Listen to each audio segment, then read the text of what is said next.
Hello বন্ধুরা, কেমন আছেন সকলে? আশা করছি শীতের আমেজ গায়ে মেখে ভালোই আছেন। শীতের আমেজে লেপের ভেতর একটু ভূতের গল্প। উফ, জাস্ট আওয়াসাম। আজ সেরকমই একটি জনপ্রিয় গল্প নিয়ে হাজির হয়েছি। আজকের গল্প মুরারিবাবুর আলমারি, রচনা সৈয়দ মুস্তাফা সিরাজ। গল্পের সূত্রধর ও সমস্ত পুরুষ চরিত্রে আমি সতীশ। তাহলে শুরু করছি আজকের গল্প মুরারিবাবুর আলমারি।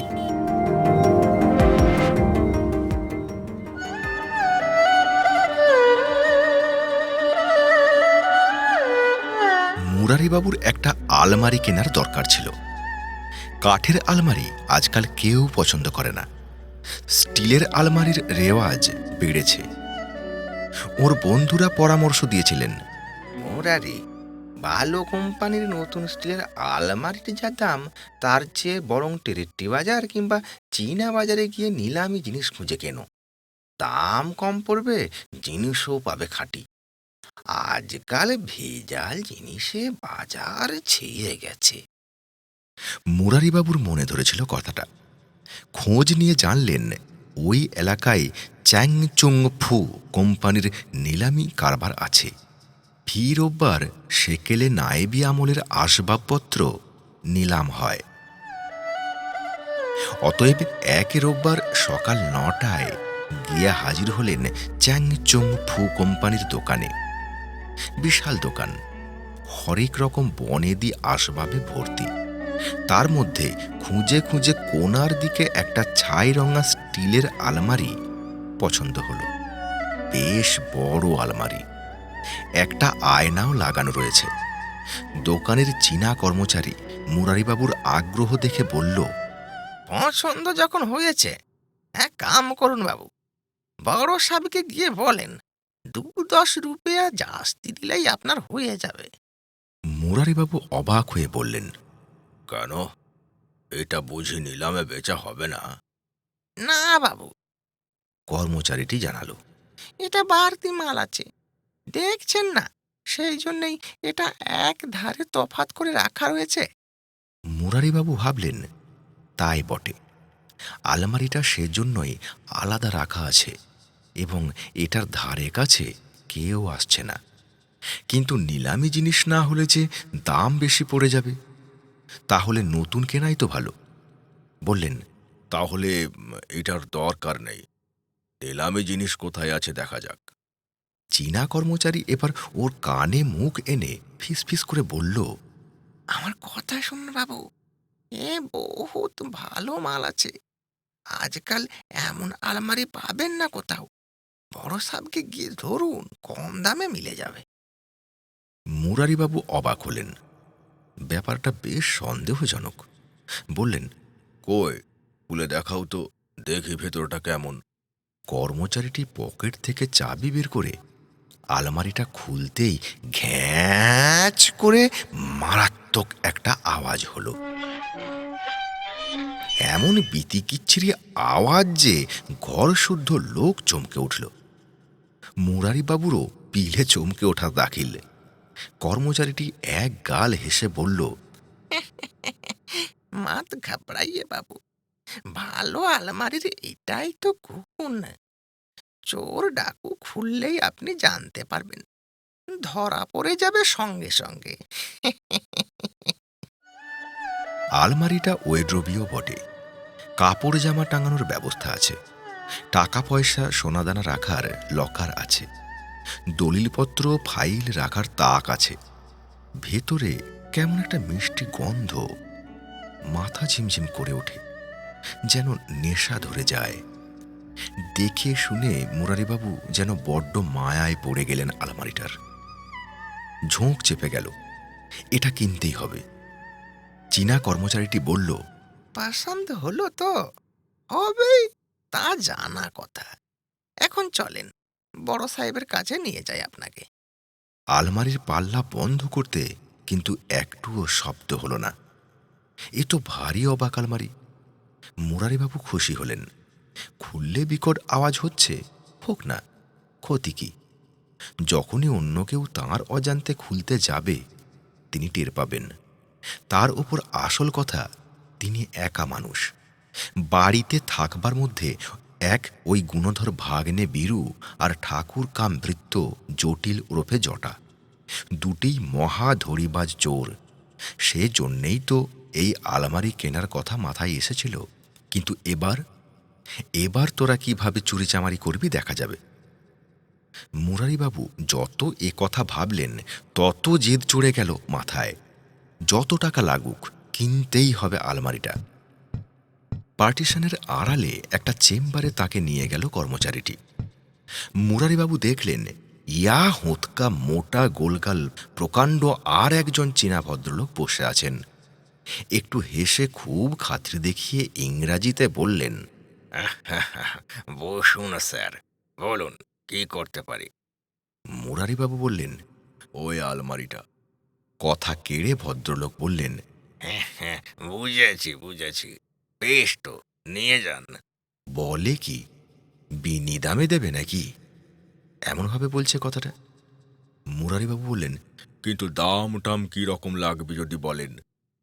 চীনা ভদ্রলোক কুমড়োর মতো রাঙা ও বৃহৎ মুখে বিরাট হাসি ফুটিয়ে বললেন, আপনার যা খুশি দেবেন, ব্যাস, আমি কিচ্ছু বলবো না। সে কি? ফ্যাল ফ্যাল করে তাকালেন মুরারিবাবু। ঠাট্টা করছে নাকি? হ্যাঁ স্যার, পছন্দ যখন হয়েছে নিয়ে যান। তার মানেটা কি বুঝিয়ে বলবেন? মুরারিবাবু জিজ্ঞেস করলেন। এবার চীনা ভদ্রলোক গম্ভীর হয়ে বললেন, ওই আলমারির মালিক ছিলেন হো হো হুয়া নামে আমার এক বন্ধু। এখন তিনি হংকংবাসী। যাওয়ার আগে ওটা আমাকে দিয়ে বলে গেছেন যেন জিনিসটার দাম নিয়ে কারোর সঙ্গে দরাদরি না করি। কেউ যদি খুব পছন্দ করে কিনতে চায়, সে হাতে তুলে যা দেবে আমাকে নিতে হবে। মুরারিবাবু অবাক হয়ে বললেন, তাম আমি ছাড়া আর কারোর পছন্দ হয়নি বুঝি? ঘাড় নাড়লেন ভদ্রলোক। না, হয়নি। কেন পছন্দ হয়নি? জিনিসটা তো ভালোই মনে হলো। মুরারিবাবু বললেন। চীনা ভদ্রলোক বললেন, ওই বেশ রে আওয়াজটার জন্যে, বুঝলেন কি না? আজকাল লোকের যেন ভারী অদ্ভুত মনোভাব। আলমারি হোক আর মোটর গাড়ি হোক, আওয়াজ বরদাস্ত করতে পারবে না। সাইলেন্সার লাগায় গাড়ির ইঞ্জিনে, বুঝলেন কি না? মুরারিবাবু বুঝলেন আবার বুঝতেও পারলেন না। আওয়াজের কথা বলছে, কিন্তু পাড়ায় যে অষ্টপ্রহর মাইকে হিন্দি গান বাজে তার বেলা, তখন তো দিব্যি সয় সবার। বললেন, একটু তেল টেল দিলেই তো আওয়াজটা বন্ধ হয়ে যায়। এটা কারোর মাথায় আসেনি? ভদ্রলোক আবার হাসলেন। না স্যার, ও আওয়াজ ২-৪ কুইন্টাল তেল ঢেলেও বন্ধ হওয়ার নয়। ওটাই তো ওর মজা। কিন্তু কে কাকে বোঝায়? তাছাড়া আলমারির এমন আওয়াজ থাকাটা তো ভালোই। চোর ডাকাত যদি... বাধা দিয়ে মুরারিবাবু বললেন, দেখুন, আমার যখন পছন্দ হয়েছে জিনিসটা আমি নেব, ন্যায্য দাম দিয়েই নেব। বলে পাঞ্জাবির ভেতর পকেট থেকে যা হাতে এলো চোখ বুজে টেবিলে রেখে দিলেন। তারপর উঠে দাঁড়ালেন। বললেন, আশা করি আলমারিটা আমি এখন নিয়ে যেতে পারি। স্বচ্ছন্দে। বলে চীনা ভদ্রলোক ঘণ্টার বোতাম টিপলেন। একজন কর্মচারী এসে ঢুকল। তখন বললেন, এনে আলমারিটা কিনেছেন, যাও কুলির ব্যবস্থা করো। আলমারি তো পৌঁছে গেল। মুরারিবাবুর শোয়ার ঘরে জায়গা মতো দাঁড় করিয়ে চ্যাংচুং ফু কোম্পানির কুলিরা চলে গেল। ভাড়া দিতে গেলেন, কিন্তু ওরা নিল না। ক্যারিং চার্জ কোম্পানির, বাড়তি পয়সা নিলে ওদের ছাঁটাই করে দেবে কোম্পানি, এমনই কড়া নিয়ম। জটিল আর বীরু আলমারিটা দেখে খুব প্রশংসাই করল। মুরারিবাবু তাদের ব্যাপারটা টের পাইয়ে দিতে চাবি বের করলেন। তারপর পাল্লার হাতল ধরে টান দিলেন। অমনি মনে হলো কানের ভেতর গরম শিশে ঢুকে যাচ্ছে। বাড়ি শুদ্ধ একেবারে কেঁপে উঠেছে। জটিল দু কানে হাত ঢেকে বাপরে বলে লাফিয়ে উঠেছে। বীরু প্রায় ভিড়মি খাওয়ার দশা। সে চেঁচিয়ে উঠল, ও মামা, এই যে সাংঘাতিক ব্যাপার!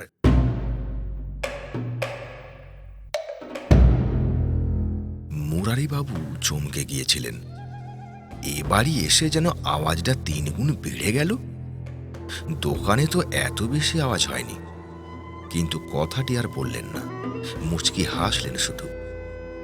বীরু বলল, মামা, অয়েলিং করা দরকার, নয়তো আর সব ফ্ল্যাটের লোক থানা পুলিশ করে বসবে, ডিস্টার্ব হবে যে।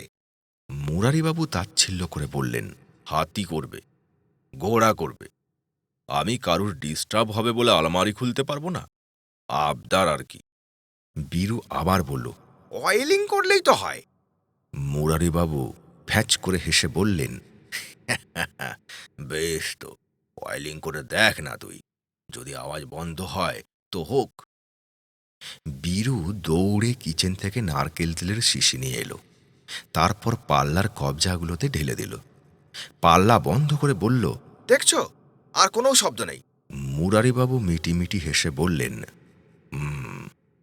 এবার খোল তো দেখি। বীরু যেই হাতল ধরে টেনেছে, অমনি যেন আবার কানে গরম শিশে ঢুকে পড়েছে।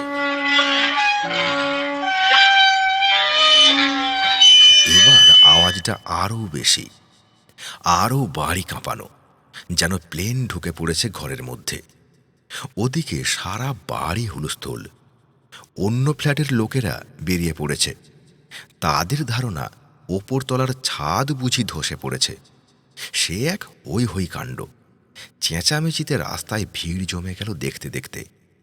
কারা চেঁচিয়ে বলতে থাকলো, এই দমকল, এই পুলিশ, এই দমকল, এই পুলিশ ফিরে গেছে। মুরারিবাবু থ, একেবারে কাঠপুতুল, মুখে কথা নেই। হ্যাঁ, এই জন্যেই চ্যাংচুং ফু কোম্পানি আলমারিটা তাকে গছিয়ে দিয়েছে। সব রহস্য বোঝা গেল বটে। ওদিকে লোকেরাও অবাক। কোথাও তো কিছু ভেঙে পড়েনি, অথচ আওয়াজটা ঠিকই শোনা গেছে। এক ফ্ল্যাটের লোকেরা অন্য ফ্ল্যাটের লোককে জিজ্ঞেস করে বেড়াচ্ছে, এই কিসের শব্দ হলো বলুন তো? মুরারিবাবুর ফ্ল্যাটেও এলো কেউ কেউ। বুদ্ধিমান জটিল দরজা থেকে বিদায় করে বলল, প্লেন যাচ্ছিল, আবার কি?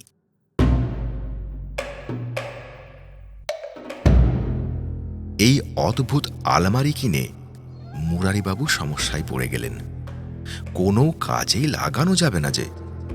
জিনিসপত্র রাখতে হলেই খুলতে হবে, এবং যা বোঝা যাচ্ছে খুললেই প্রতিবার আওয়াজ ক্রমশ বাড়তে থাকবে। প্রথমবারের চেয়ে দ্বিতীয়বার 3 গুণ বেড়েছে, তৃতীয়বার বেড়েছে আরও 3 গুণ যেন। চতুর্থবার খুললে না জানি কি প্রলয়কাণ্ড হবে। তাই বন্ধ করে রেখে দিয়েছেন। একটা কাজ অবশ্য হচ্ছে, চুল আঁচড়ানো আর দাড়ি কামানো। আয়নাটা খুব ভালো, পরিষ্কার প্রতিমূর্তি ফোটে, বরং চেহারা যেন সুন্দরতর দেখায়। মুরারিবাবু নিজের চেহারা সম্পর্কে এতকাল খুঁতখুঁতে ছিলেন। তার নাকটা বেজায় লম্বা এবং ডগাটা থ্যাবড়া, স্বাস্থ্যও লিকলিকে। কিন্তু এখন এই আয়নার সামনে দাঁড়ালে কি চমৎকার না দেখায়। আলমারিটা ফেরত দেওয়ার কথা ভেবেছিলেন, কিন্তু শুধু আয়নাটার খাতিরেই রেখে দিলেন। এক রাত্রে মুরারিবাবু শুতে যাওয়ার আগে অভ্যাস মতো চুল আঁচড়াচ্ছেন। হঠাৎ চমকে উঠে দেখলেন আয়নার মধ্যে তার পিঠের কাছে একটা বেঁটে চীনা লোক দাঁড়িয়ে আছে। মুরারিবাবু সঙ্গে সঙ্গে ঘুরলেন, কিন্তু আশ্চর্য, চীনা কেন, কোনো লোকই তার পিঠের কাছে দাঁড়িয়ে নেই। তাহলে কি চোখের ভুল? আয়নার দিকে আবার ঘুরলেন, আর ঘুরেই চমকে উঠলেন। হ্যাঁ, দিব্যি পিঠের কাছে চীনা লোকটা দাঁড়িয়ে আছে এবং মিটিমিটি হাসছে। ভয়ে বুক ঢিপ ঢিপ করে উঠল। এ যে মারাত্মক ভুতুড়ে কাণ্ড।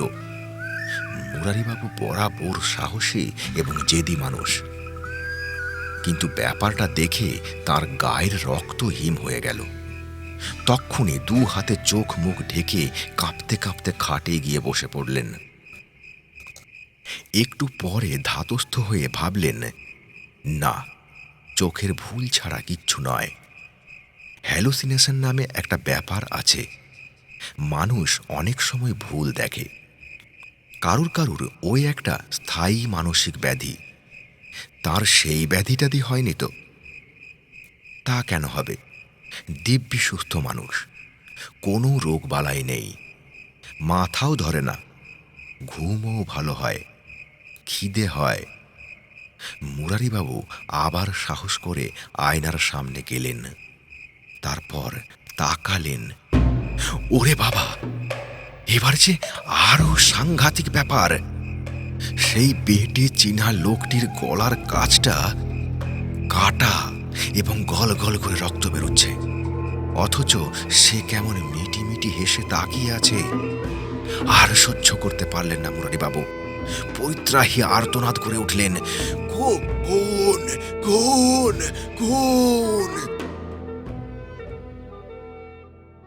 সে রাতেও খুব হৈ হৈ কাণ্ড হয়েছিল। বীরু ও জটিল ভেবেছিল মুরারিবাবুকে ডাকাতে বুঝি খুন করেছে। পাড়া শুদ্ধ লোক জড়ো হয়েছিল, পুলিশও এসেছিল, কিন্তু কোথায় খুন, ডাকাতি বা কোথায়? মুরারিবাবু অজ্ঞান হয়ে পড়েছিলেন আলমারিটার সামনে। ডাক্তারবাবু এসে ওষুধ দিলে জ্ঞান ফিরল। চোখ খুলেই বললেন, আলমারি হটাও, আলমারি হটাও। পরের দিন টেম্পো ভাড়া করে আলমারিটা নিয়ে গেলেন চ্যাংচং ফু কোম্পানির দোকানে। সেই চীনা কর্মচারীটি এক গাল হেসে বললেন,